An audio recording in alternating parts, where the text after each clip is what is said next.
Magandang gabi sa inyo lahat. Ako po pala si Hassel One, leader ng Hassel One, arranger, puppet writer sa entertainment, Prince of Makati.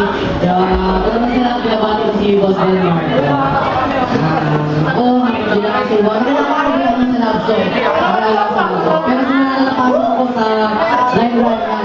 Pinakarahan ako mga hardcore. Nakalala ko sila Petuch, sila Petunas, sila Subas. Gumawa rin sila Krista, sila Krista. Ang nakasama ko sa Kaita Rizal. Si Gandhi G.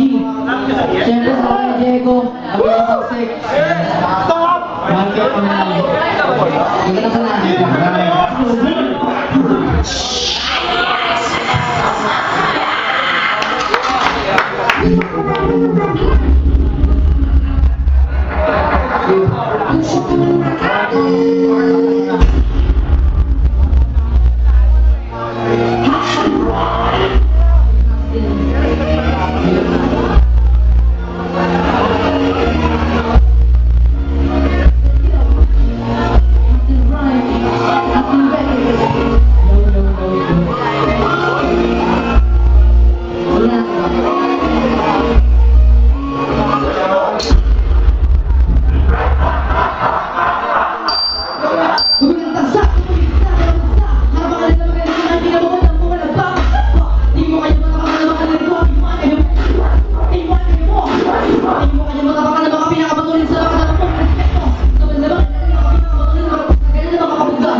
Hindi ko na naman ganyan sa rin. Pagkakalinis lang, naligaw pa ako. Ayan. Mahal sa mga 8 miles. Doon, nangangalay ako. Kaya naman ninadami ako, sa di mo ay babak ako. Ito ka naman na, huwag na magkakaon, huwag na anak sa natin mo. Huwag na mga pinakaon, hindi na ako pinakaon, hindi na ako, baka kasi nila sinagawa siyang nauna. Kilala ko, pero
Castle 1.